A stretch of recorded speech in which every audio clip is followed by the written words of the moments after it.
Morning student. कल हम कुछ सवाल आप लोग को दिए थे बनाने के लिए, आप लोग बनाए भी होंगे।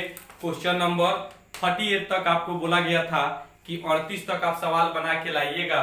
आज जिन सवाल में आपका प्रॉब्लम होगा, आप अपना नाम, रोल नंबर और बैच नंबर लिख करके और वह क्वेश्चन नंबर लिखिएगा कि आपको किस क्वेश्चन में जो है प्रॉब्लम है, कौन सवाल आपसे नहीं बना। कुछ बच्चों का आया है कमेंट कि कौन सवाल उनसे नहीं बना है, और जो बच्चे को कुछ सवाल दिया गया था बनाने के लिए तो उनका आंसर भी आया है। जिनका आंसर आया है वो उनका आंसर सही है, आप सही बनाए हैं। आप ऐसे ही जो है अपना प्रयास जो है वह जारी रखिए। अब हम लोग यहाँ देखते हैं आगे कुछ क्वेश्चन जो है उस पर हम लोग चर्चा करते हैं। बाकी फिर आप लोग जो भी सवाल आपको होमवर्क में दिया जाएगा, अगर वो सवाल आपसे बन जाता है तो बहुत बढ़िया, नहीं बनता है तो फिर सुनिए, आप अपना नाम, अपना रोल नंबर, अपना बैच नंबर और किस क्वेश्चन में प्रॉब्लम है उस क्वेश्चन को लिख करके कमेंट बॉक्स में डालिएगा। उस क्वेश्चन को फिर हम आएंगे तो इसको चर्चा करके तब आगे बढ़ेंगे। आज हम थोड़ा सा आगे बढ़ते हैं। इंटेलिजेंट बच्चों के लिए कल कुछ होमवर्क दिया गया था, कहा गया था कि 40-41 बनाइएगा, लेकिन किन्हीं बच्चों का भी जो है वो कमेंट में इसका जवाब नहीं आया है, इसका आंसर नहीं आया है। तो आज हम देखते हैं, इसको काम करते हैं और आप लोग इसको बारीकी से जो है इस क्वेश्चन को समझिएगा। फिर आपसे बार बार हम बोल रहे हैं कि पूरे मैथमेटिक्स के रोज के लेक्चर को कॉपी में लिखिए, उसका एक असाइनमेंट बनाइए और हर एक क्वेश्चन को कॉपी में नोट कीजिए। एक भी क्वेश्चन नहीं छूटना चाहिए। जिस क्वेश्चन में थोड़ा सा भी डाउट्स हो उन क्वेश्चन को आप निश्चित तौर पर पूछिए। देखिएगा, कल हम कुछ चर्चा किए थे सवाल में, तो उसको सवाल में लगभग जो है 34 नंबर तक सेम सवाल है, एक टाइप का है। 35 नंबर क्वेश्चन से देखिएगा 35 नंबर सवाल क्या कहता है। क्वेश्चन नंबर 35, एक समानांतर चतुर्भुज की संलग्न भुजा इतना और इतना है, इसके विकर्ण के समांतर एक मात्रक सदिश ज्ञात करें। तो पहले हम समानांतर चतुर्भुज बनाते हैं, ठीक ना। आप भी बना लीजिएगा अच्छा से। जमाल का फोन खुलेगा नहीं, तब फोन होगा। तो देखिएगा, हाँ भाई बोलो। ए बी सी डी यह एक समानांतर चतुर्भुज है, A B C D, phone कर लो। ठीक है।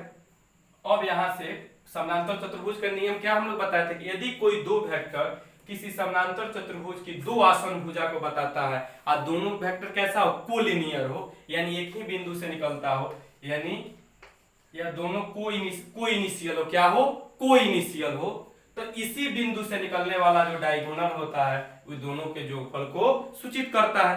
तो यहाँ जो सवाल के अनुसार क्या कह रहा है कि समानांतर चतुर्भुज की संलग्न भुजा इतना इतना है, तो मान लीजिए इसका नाम हम देते हैं वेक्टर ए, ई है वेक्टर बी और ए है वेक्टर सी। हमको निकालना क्या है, वेक्टर सी निकालना है। तो वेक्टर सी कैसे निकलेगा जी, वेक्टर ए और वेक्टर बी को ऐड करेंगे तो क्या निकलेगा, वेक्टर सी निकलेगा। यानी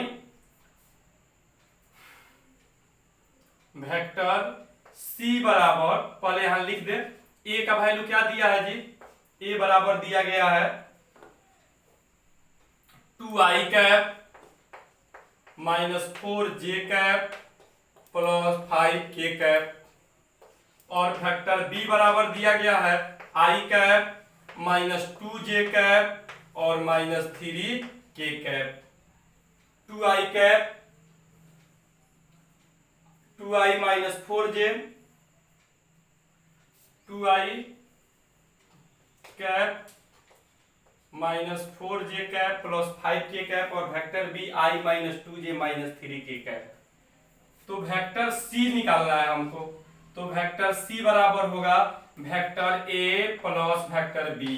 किस नियम से होगा जी, तो जाइएगा और आप अपना कॉपी खोल के देखिएगा। जो बच्चे रोज को वीडियो पढ़ते होंगे और कॉपी में नोट करते होंगे, तो वेक्टर सी बराबर वेक्टर ए प्लस बी किस नियम से होगा, तो by parallelogram law of addition, by parallelogram law of addition, by parallelogram law of addition, यानी समानांतर चतुर्भुज के योग नियम से।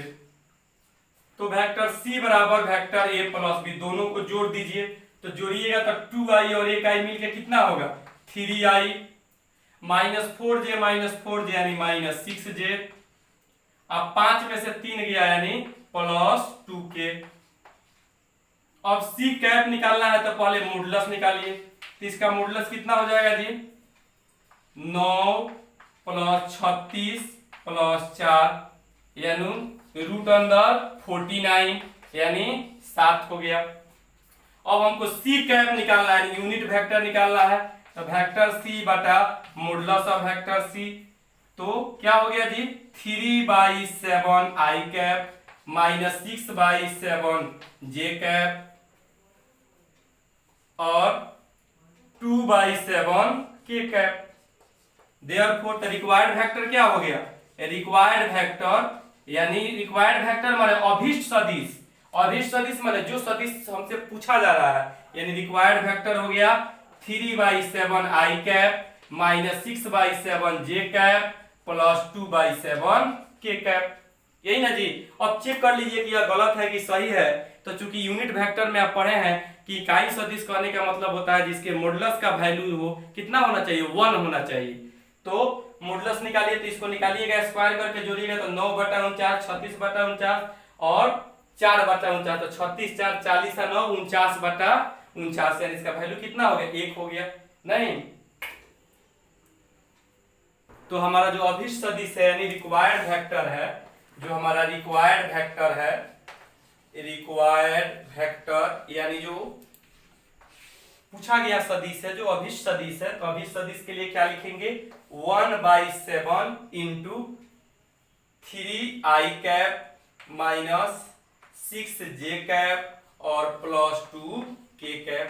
यही ना जी, यानी 1/7 3i cap -6j cap +2k cap. यह हो गया आपका अभीष्ट सदिश हो गया। अब कुछ बच्चों का 37 नंबर सवाल कमेंट में था कि 37 नंबर सवाल जो है वह नहीं बना हुआ है। तो देखते हैं 37 नंबर क्वेश्चन।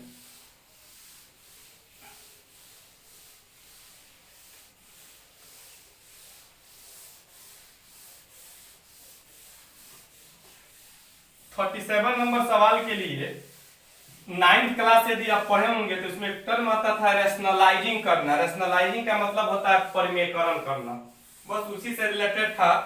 थोड़ा सा आप दिमाग नहीं लगाए इसीलिए फंस गया है। देखिएगा क्वेश्चन नंबर 37 6 तो 36 तो बन गया होगा, ए या बी को जोड़ दीजिए और जो वेक्टर आएगा उसका इकाई सदिश निकाल लीजिए। 37 नंबर जो क्वेश्चन है, ए और बी के परिणामी, परिणामी का मतलब उसका ऐड, उसका सम, उसका जोगफल। तो वेक्टर ए बराबर दिया गया है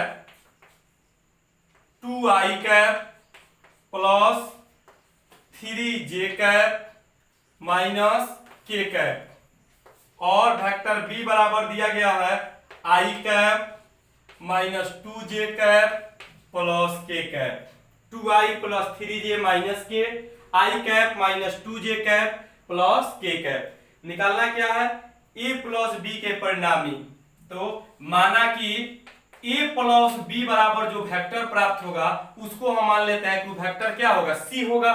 सपोज कि a प्लस b से जो वेक्टर प्राप्त होगा तो कुछ रिजल्ट प्राप्त होगा ना, उस वेक्टर को, उस सदिश को हम मानते हैं कि वो सदिश क्या है वेक्टर c है। तो वेक्टर c बराबर देखिएगा जोड़ेंगे तो 2 और 1 3i, और यहां देखिएगा कि जब इसको हम लोग देखेंगे तो 3 गो j में से एगो j गया तो क्या होगा प्लस में j कैप, यही होगा ना जी। के तो कैंसिल हो जाएगा। अब यहां से मॉडुलस ऑफ वेक्टर c निकालेंगे तो मॉडुलस ऑफ वेक्टर c हो जाएगा रूट अंदर 9 + 1 यानी रूट अंदर 10। तो वेक्टर c कैप बराबर वेक्टर c बटा मॉडुलस ऑफ वेक्टर c। तो ये हो गया वेक्टर c यानी 3i प्लस j बटा √10। अब हमको 5 इकाई वाला चाहिए, तो कल हम लोग पढ़े थे कि 7 इकाई वाला चाहिए तो यूनिट वेक्टर में 7 से गुना करते थे। आज 5 इकाई वाला चाहिए तो क्या लिखेंगे 5 से गुना करेंगे, यानी अकॉर्डिंग टू क्वेश्चन, प्रश्नानुसार 5c कैप यानी 5 से इसमें गुना होगा तो ये हो गया 5 into 3i cap plus j cap बटा रूट अंदर 10। नहीं, अब इसी चीज को आगे लेकर के थोड़ा सा लेकर के चलेंगे। यहां से देखिएगा, यहां पर कि जो क्या यहां से मिला बराबर, अब इसको हम लोग परिमीकरण करेंगे तो परिमीकरण मतलब 5 बटा रूट 10, इसी से यहां ऊपर गुना और इसी से यहां भाग। अब ब्रैकेट में क्या मिला है 3i cap plus j cap, यही है ना जी। आगे देखिएगा ऊपर हो गया 5 रूट 10 बटा 10 ब्रैकेट में 3i cap plus j cap. अब देखिए तो 5 से यह 10 दो बार में कट जाएगा, 5 से 10 दो बार में कट जाएगा जी। तो यहां ऊपर क्या हो जाएगा यानी 3 रूट अंदर 10 by 2i cap plus root 10 by 2j cap. बुझा रहा है बात जी। तो अब देखिएगा कि यह क्या हो गया 3 root 10 by 2i cap plus root 10 by 2j cap, means that कि यह हो गया आपका क्या चीज रिक्वायर्ड फैक्टर,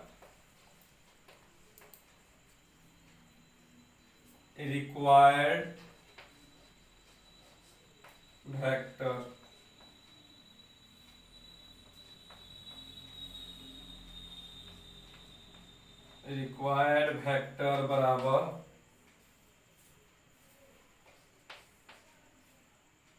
कितना हो जाएगा जी 3 root 10 by 2i cap plus root 10 by 2j cap, यही होगा ना जी।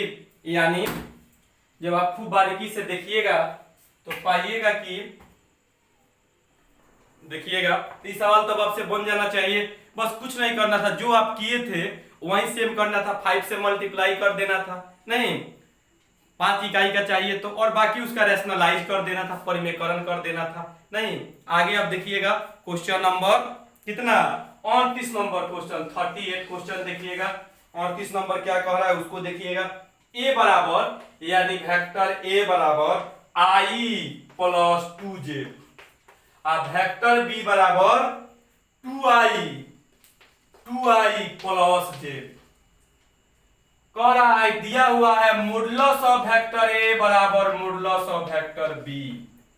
तो पूछ रहा है क्या a और b बराबर है कि नहीं है, बताइए तो विद्यार्थी कि a या b बराबर है कि नहीं है। a का मान इतना दिया है, b का मान इतना है, अब मॉडुलस ऑफ a बराबर मॉडुलस ऑफ b, इसका मतलब दोनों का लंबाई जो है मापांक जो है वह दोनों का जो मापांक है वह मापांक सेम है। तो आपको बताना है कि यह वेक्टर a या वेक्टर b क्या बराबर है, सोच के बताइए तो बालकों एवं बालिकाओं, सोच के बताइए कि क्या वेक्टर a और वेक्टर b बराबर है तो क्यों, नहीं है तो क्यों नहीं, बोलिए तो। गुड, नहीं होगा। क्यों नहीं होगा, क्योंकि i का गुणांक यहां देख रहे हैं 2 है और यहां i का गुणांक 1 है। तो यदि a और b बराबर होता तो a और b तभी बराबर हो सकता है जब i का गुणांक i के बराबर हो और j का गुणांक j के बराबर हो। यानी अगर j में यहां पर 2 है तो यहां पर भी 2 होना चाहिए, और i में अगर यहां पर 1 है तो यहां पर भी i के कोफिशिएंट में, i के गुणांक में अगर यहां पर भी 1 होता तब यह दोनों वेक्टर समान सदिश कहलाते। लेकिन इन दोनों वेक्टर का जो कोफिशिएंट है, i का कोफिशिएंट 1 है और यहां i का कोफिशिएंट 2 है, तो चूंकि इन दोनों का कोफिशिएंट डिस्टिंक्ट है, डिफरेंट है, भिन्न भिन्न है, इसलिए वेक्टर a और वेक्टर b समान सदिश नहीं है। इसको समझने के लिए और बेहतरीन समझने के लिए आप देख सकते हैं 39 नंबर क्वेश्चन।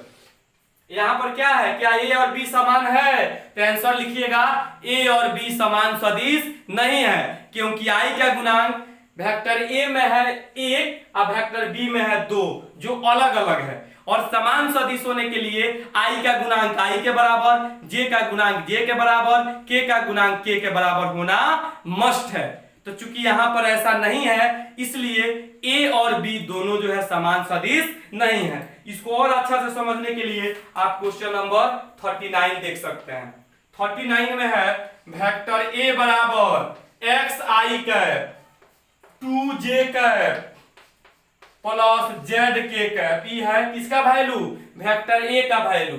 और वेक्टर बी बराबर दिया गया है, यानी वेक्टर बी बराबर 2i cap plus Y J cap plus K cap. दिया गया है कि एक्स वाई जेड का मान ज्ञात करें यदि सदिश ए तथा बी समान सदिश है। यानी क्या दिया गया है, तो दिया गया है वेक्टर ए बराबर वेक्टर बी, क्या है, गिवन है, दिया गया है ए बराबर बी।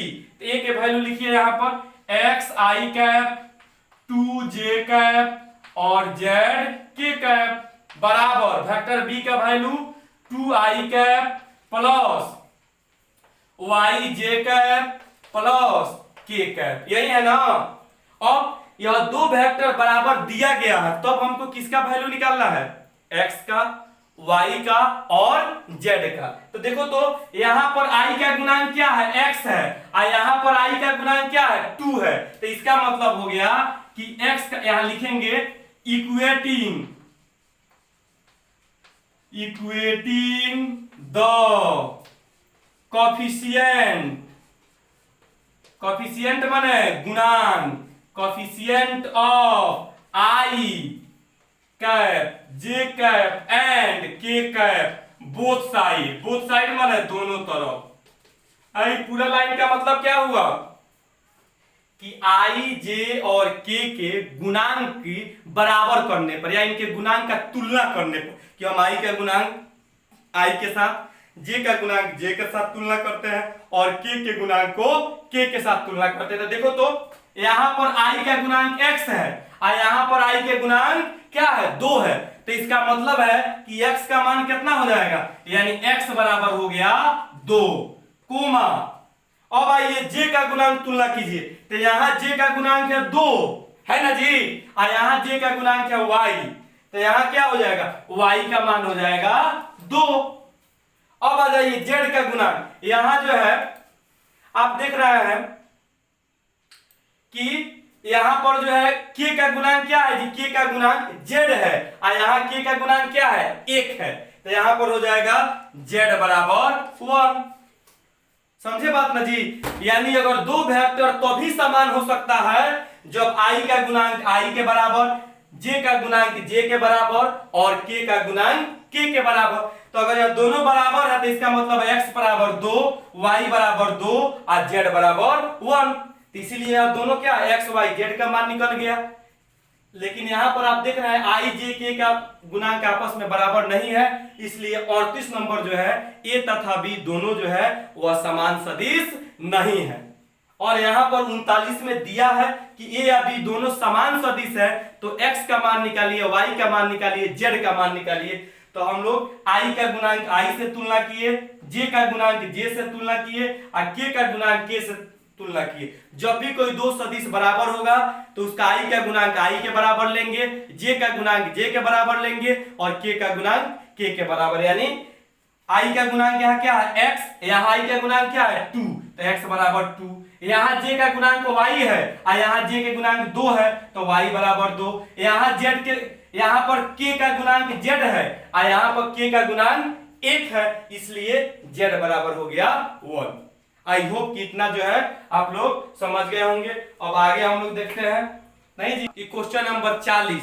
हम लोग क्वेश्चन नंबर 40 दिए थे आपको बनाने के लिए, किसी भी बच्चा का 40 का सॉल्यूशन कमेंट बॉक्स में नहीं आया था। कुछ ज्यादा ही आप लोग मेहनत कर रहे होंगे घर पर।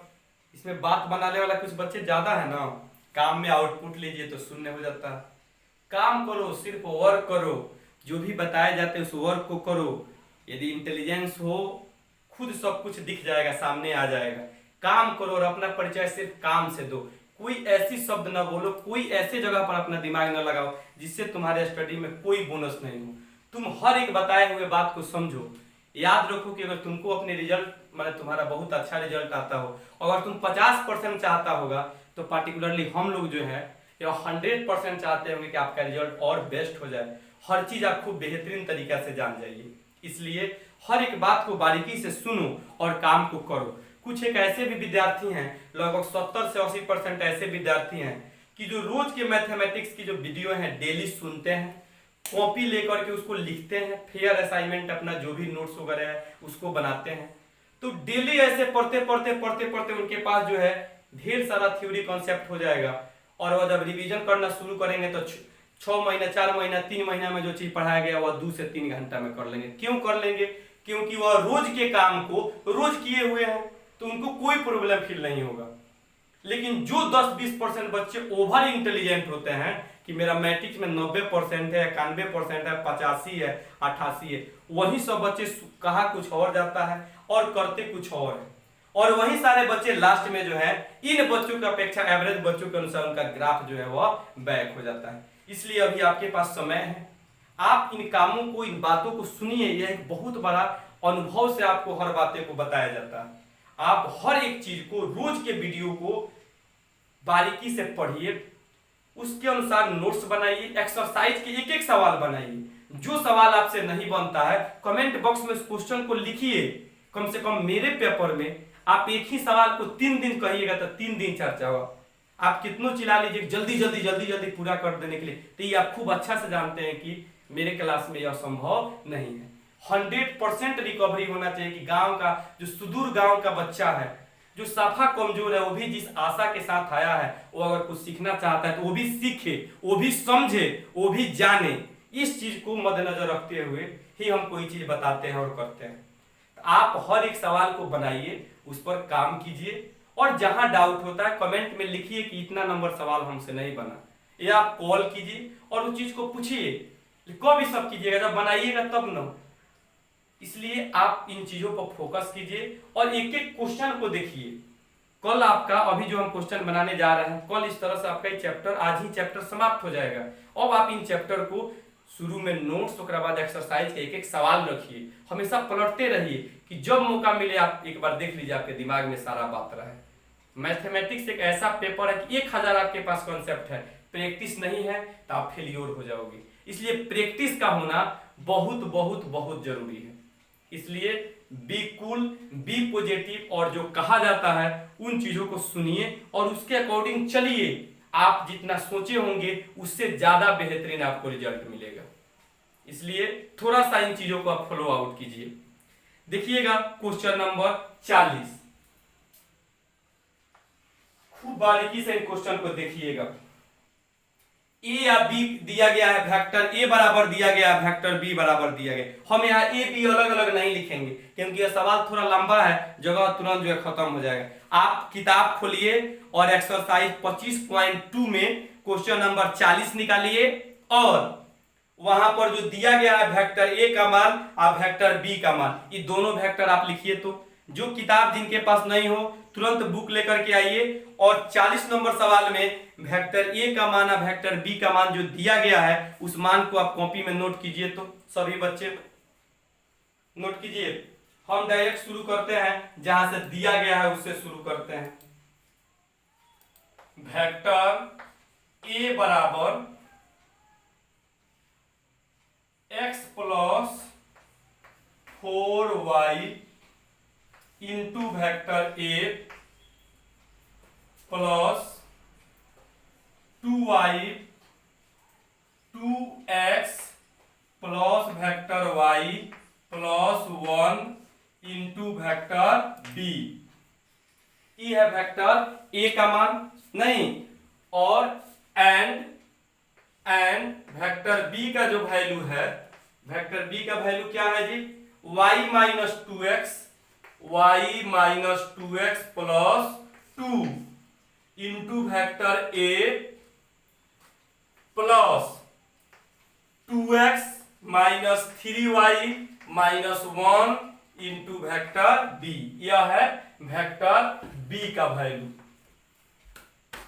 x plus 4y into A, 2x plus y plus 1 B, y minus 2x plus 2, 2x minus 3y minus 1। यह है वेक्टर ए और वेक्टर बी का वैल्यू। अब क्वेश्चन कह रहा है 3a बराबर 2 वेक्टर बी, यानी क्वेश्चन में दिया गया है कि 3 अकॉर्डिंग टू क्वेश्चन, क्वेश्चन के अनुसार क्या दिया गया है, 3 वेक्टर ए बराबर 2 वेक्टर बी, यानी वेक्टर ए जो दिया गया उसमें कितना से गुना करना है, 3 से मल्टीप्लाई करना है। तो देखिएगा 3 into vector a x plus 4y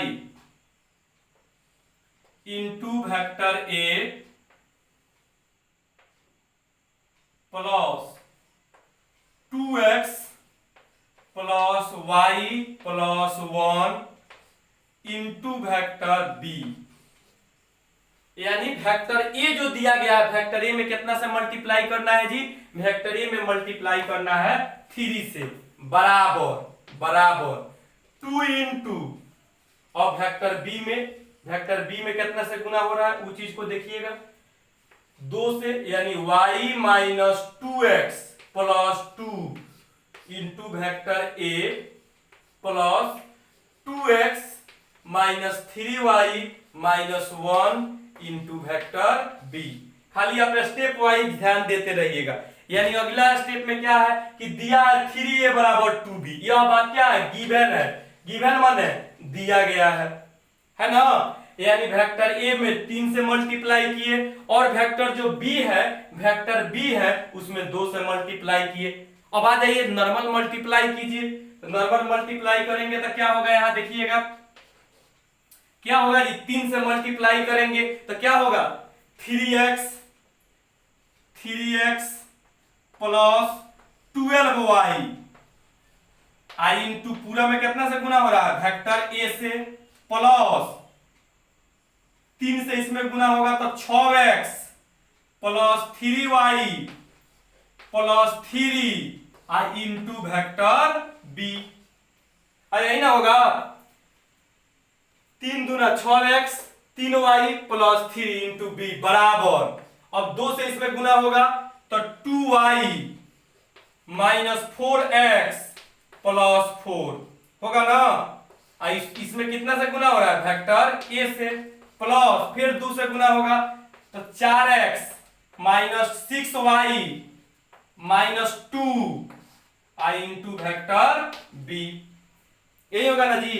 अब देखिए तो यह दोनों वेक्टर बराबर दिया गया, इसका मतलब ए का कोफिशिएंट ए के बराबर होगा और बी का कोफिशिएंट बी के बराबर होगा, यही होगा ना जी। यानी ए का कोफिशिएंट ए के बराबर होगा।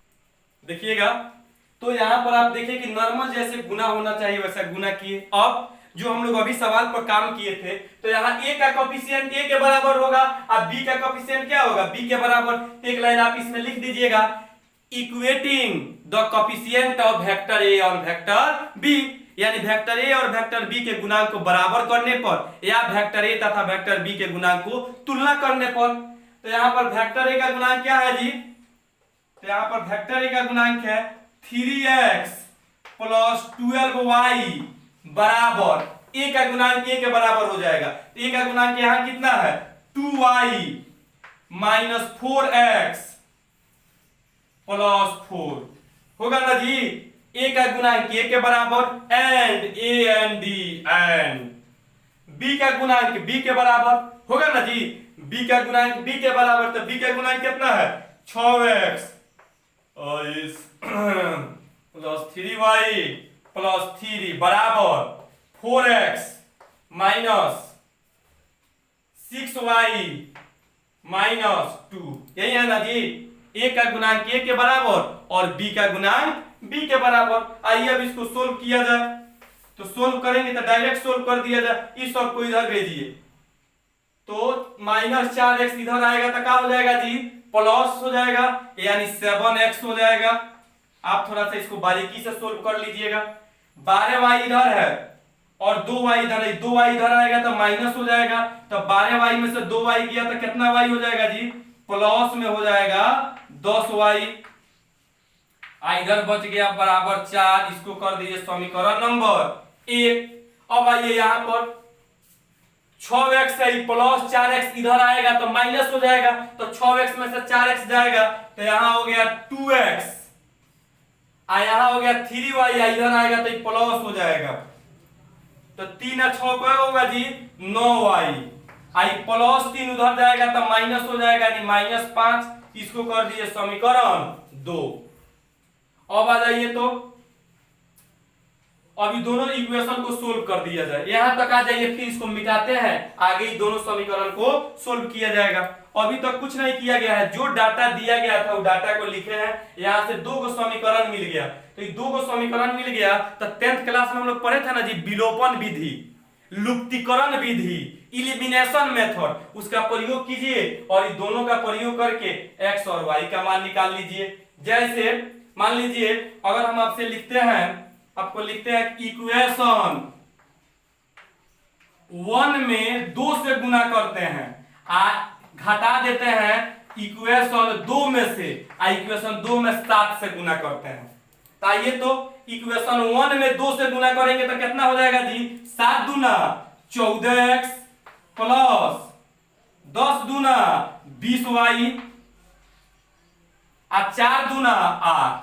इक्वेशन 1 में 2 से गुना किए तो यही ना रिजल्ट होगा, चेक कर लीजिएगा।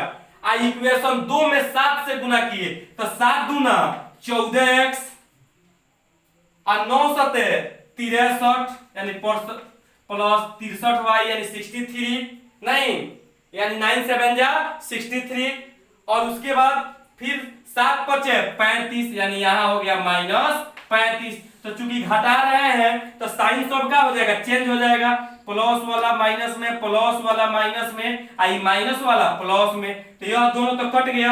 यहाँ क्या किए हैं सब्ट्रैक्ट किए हैं, क्या किए हैं जी सब्ट्रैक्टिंग किए हैं यानी घटाए हुए हैं, तो ये हो गया -43y बराबर हो गया 43, तो y बराबर क्या हो जाएगा जी -1।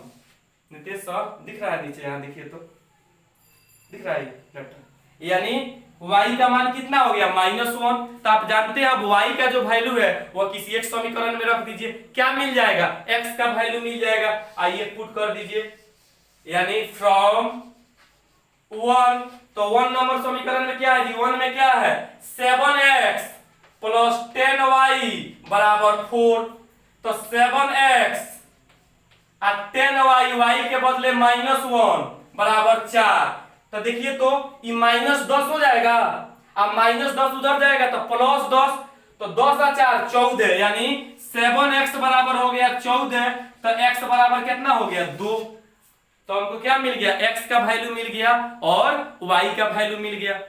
तो आप खूब बारीकी से इस सवाल को देखिएगा और खूब बारीकी से, कहीं कुछ नहीं है 3a बराबर 2b, क्या डाटा और कुछ दिया है, क्या समझ रहे क्या समझ रहे, कोई मतलब अभी नहीं है, सब सिंपल में 3 से a में गुना किए, 2 से b में गुना किए, दोनों बराबर है, a का गुणांक a के बराबर कर दिया, b का गुणांक b के बराबर कर दिए, समीकरण 1 आया, समीकरण 2 आया, दोनों को आप किसी भी मेथड से सोल्व करके x और y का जो है वह वैल्यू ज्ञात कर लीजिए, आपको इसका डाटा मिल जाएगा। तो इसको कॉपी में आप नोट कर लीजिए। 41 नंबर सवाल देखिए, 41 नंबर क्वेश्चन देखिए, क्या हो जाएगा ना जी। क्वेश्चन नंबर जो है चैप्टर का लास्ट क्वेश्चन है 41 नंबर क्वेश्चन, उसको देखिएगा। लैम्डा के सभी मानों को ज्ञात करें, लैम्डा के सभी मानों को ज्ञात करें यदि इतना बराबर इतना बराबर इतना दिया गया है। खूब बारीकी से इस क्वेश्चन को देखिएगा, इसमें आपका मैट्रिक्स डिटरमिनेंट का भी, डिटरमिनेंट का जो 8 चैप्टर है उसमें का भी कुछ थ्योरी का यूज होगा। देखिएगा 41 नंबर क्वेश्चन 41 क्या दिया गया है, तो यह जो डाटा दिया गया है आपके पास बुक होगा ही, हम डायरेक्ट इसको गुना करके लिखते हैं, यानी x से गुना करके फिर y से गुना करके फिर z से गुना करके डायरेक्ट इस चीज को हम लिख रहे हैं। तो 41 में डायरेक्ट लिखेंगे तो क्या होगा एक्स आई कैप, थोड़ा बारीकी से देखिएगा, एक्स आई कैप, नहीं भी दिखेगा तो आवाज सुनिएगा, एक्स आई वाई जे एक्स जे कैप, यानी एक्स से सब में गुना कर रहे हैं, एक्स जे कैप प्लस 3x के कैप, यानी x से सब में गुना हो गया प्लस, अब y से गुना कर रहे हैं तो 3y आई कैप माइनस 3y जे कैप प्लस 3y के कैप, यानी y से सब में गुना कर दिए। अब z से गुना कर रहे हैं, यानी z से गुना करेंगे तो -4z cap plus 5z cap बराबर, अब लेमडा से RHS में सबसे गुना करते हैं, यानी lambda xi plus lambda yj plus lambda zk। यही है ना जी। अरे विद्यार्थी सब, हमने क्या किया कि सवाल का एक स्टेप आगे से कर दिया। x से डायरेक्ट गुना करके लिख दिए, यहाँ x से गुना करके ये पूरा टर्म लिख दिए, x से y से गुना करके यह लिख दिए, z से गुना करके यह लिख दिए और RHS में लेमडा से गुना कर दिए। क्लियर। अब क्या करते हैं, i वाला को सबको एक साथ रखते हैं, j वाला को सबको एक साथ रखते हैं और k वाला को सबको एक साथ रखते हैं। तो देखिएगा यहां दिख रहा है आपको xi दिख रहा है, फिर यहां i वाला कौन दिख रहा है जी, 3yi, फिर i वाला देखिए कहां दिख रहा है, यानी -4zi। विद्यार्थी सब i वाला एक संग कर दिए। अब j वाला भी सब एक साथ कर दिया जाए। आइए j वाला में क्या क्या है, plus x j cap -3y j cap plus 5z j cap, यानी j वाला भी सब एक साथ कर दिए। हो गया ना हो। अब आ जाइए आगे k वाला, तो k में है plus 3x k cap plus 3y k cap और z वाला टर्म नहीं है, बराबर lambda xi plus lambda yj plus lambda zk। इतना तो बुझा गया होगा जी। पहला स्टेप में गुना किया है और दूसरा स्टेप में i वाला एक साथ, j वाला एक साथ, k वाला एक साथ।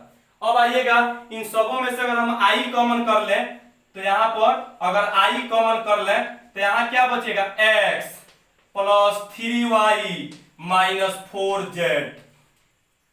इन सबों में से j कॉमन कर लें तो क्या बचेगा, x minus 3y plus 5z। इन सबों में से अगर k कॉमन कर लें तो यहां बचेगा 3x प्लस 3y। यह हो गया lambda xi plus lambda yj plus lambda zk। I hope कि यह स्टेप भी आपको अच्छा से समझ में आ गया होगा। अब क्या करेंगे, i का कोफिशिएंट i के साथ, j का कोफिशिएंट j के साथ और k का कोफिशिएंट k के साथ तुलना करेंगे। तो लिखेंगे इक्वेटिंग द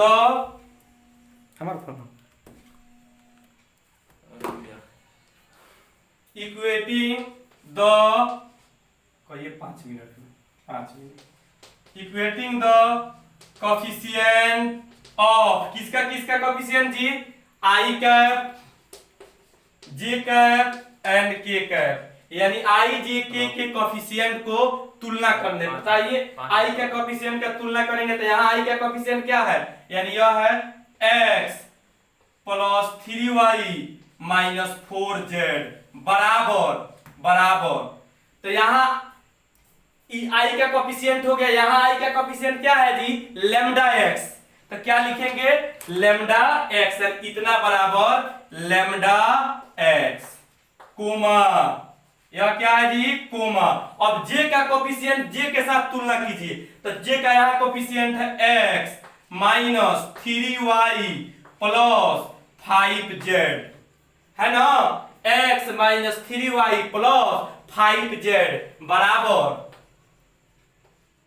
बराबर यहाँ j का कोफिशिएंट कितना है, लेमडा y, तो बराबर लेमडा y एंड अब k का कोफिशिएंट तुलना कीजिए तो ये हो गया 3x प्लस 3y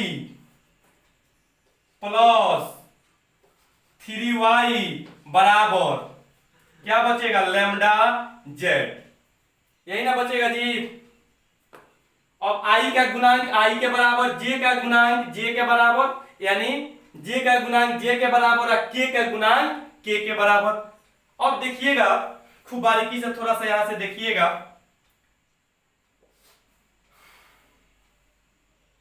यहां दिख रहा है x,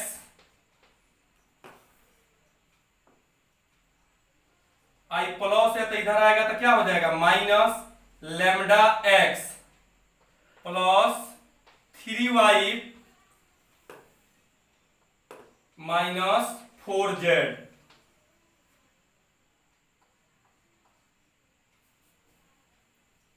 यहां हो गया x माइनस 3y और माइनस लैम्डा y, प्लस है तो इधर आया तो minus lambda y plus 5z and बराबर यहां हो गया 0, यहां भी बराबर 0 की कोमा है, बराबर 0 comma and 3x plus 3y minus lambda z बराबर 0। अब इसको सोल्व करेंगे, अगर यहां से हम x कॉमन करते हैं तो x का गुणांक कितना, यहां बचेगा 1 minus lambda plus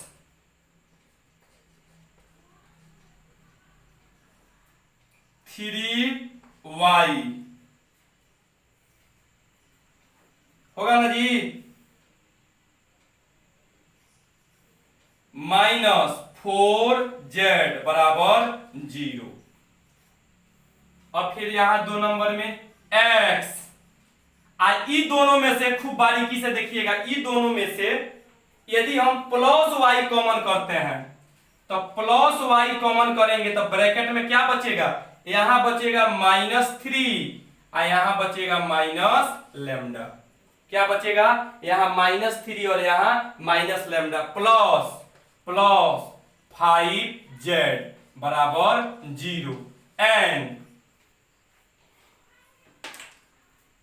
3x plus 3y minus lambda z बराबर 0।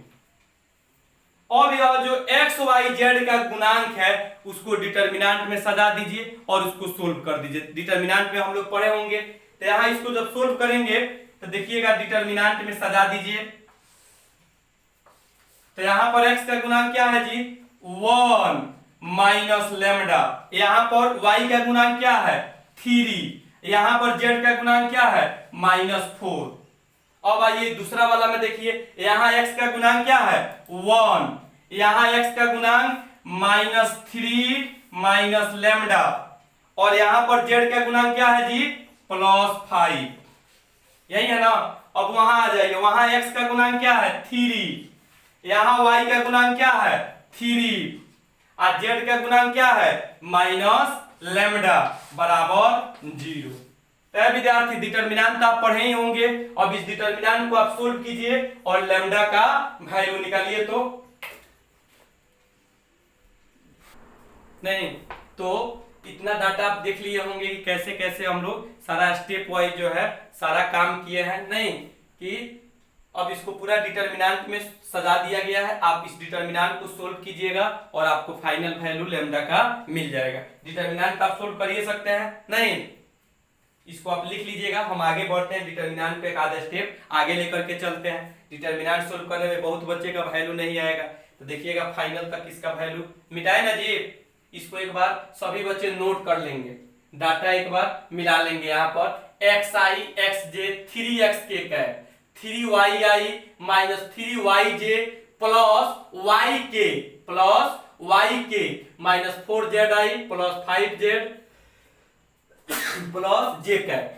फिर आगे ऐसे बढ़ते चलिए। यहाँ पर जो फाइनल वैल्यू आया है इसका गुणांक 1 माइनस लैम्डा, इसका गुणांक 3 है, इसका -4 है, तो 1 माइनस लैम्डा 3 माइनस 4, यहाँ है 1 माइनस 3 माइनस लैम्डा 5 और इसका गुणांक देखिएगा कि x का गुणांक क्या है 3, तो यहाँ 3 है। y का गुणांक क्या है 1, तो y का गुणांक 1 और z का गुणांक क्या है माइनस लैम्डा बराबर 0। तो आप इसको अब लिखिएगा। आप डिटरमिनेंट को हम लोग देखते हैं डिटरमिनेंट को कैसे सोल्व करेंगे, ठीक ना। इसको एक बार लिख लीजिएगा आप। अब डिटर्मिनेंट को हम लोग सोल्व करते हैं। तो डिटर्मिनेंट सोल्व करना तो हम लोग जानते ही होंगे जी। देखिएगा बारीकी से ही तो आप खूब अच्छा से कर सकते हैं। 1 माइनस लैम्डा, ये पूरा रो छूट जाएगा, ये पूरा कॉलम छूट जाएगा। तो माइनस लैम्डा से इसमें गुना करेंगे तो क्या होगा जी, प्लस में हो जाएगा 3 लैम्डा, आप प्लस में हो जाएगा lambda square, 3 lambda plus lambda square. फिर यहां हो जाएगा -3, इसका रो छूट गया, कॉलम छूट गया, तो क्या बचेगा माइनस लैम्डा और -15, यही ना बचेगा जी, माइनस लैम्डा -15। और फिर देखिएगा -4, तो यहां क्या बचेगा जी, यह पूरा खत्म, यानी यहां बचेगा 1 और 3 3 जा -9, तो माइनस माइनस प्लस प्लस 9 और फिर प्लस 3 लैम्डा बराबर 0।